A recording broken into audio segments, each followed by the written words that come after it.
கர்த்தருடைய பரிசுத்த நாம் மகிமைப்படுவதாக. தேவன் இன்றைக்கு நமக்கு கொடுக்கிற ஒரு அழகான வசனம், யாரை நான் அனுப்புவேன், யார் நமது காரியமாய் போவான். ஹல்லேலூயா. ஆண்டவர் இன்னைக்கு உங்களை என்னை பார்த்து கேட்கக்கூடிய ஒரு கேள்வி.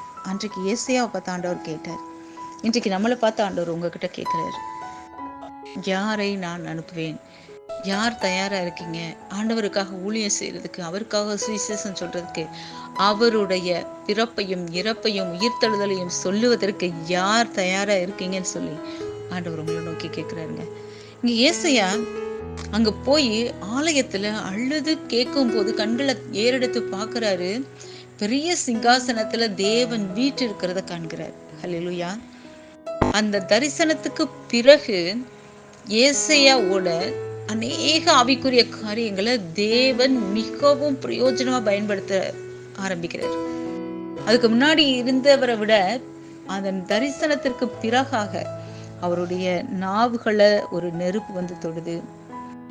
அவரை எல்லா அக்கிரமத்தையும் நீக்கி பாவத்தை நீக்கி சுத்திகரிக்கிறாரு. அதுக்கப்புறம் தான் ஆண்டவர் அவரை பார்த்து கேட்கிறார், யார் நமது காரியமாய் போவார். ஹல்லேலூயா. நான் யாரை அனுப்புவேன் அப்படின்னு சொல்லிட்டு. இன்னைக்கு நீங்களும் நான் ஊழியம் செய்யணுன்ற வாஞ்சை மட்டும் இருந்தா பத்தாது. அதற்கு முன்பாக போய் தேவனை தரிசிக்கணும், தேவனோடு உறவாடணும், தேவனோடு உள்ள அந்த தரிசனங்களை நீங்க பெற்றுக்கொள்ளணும். உங்களை குறித்து தேவன் வச்சிருக்க தேவ திட்டங்களை நீங்க பெற்றுக்கொள்ளணும். அப்படி பெற்றுக்கொண்டு நீங்க நடக்கும்போது கர்த்தர் உங்களை அனுப்பி, கர்த்தர் உங்க மூலமாக பெரிய காரியங்களை செய்து அவர் நாமத்துக்கு கனிகளை கொடுக்கிறவங்களா தேவன் மாற்ற உங்களை அழைக்கிறாரு. உங்களை ஆசீர்வதிப்பார். ஆமென்.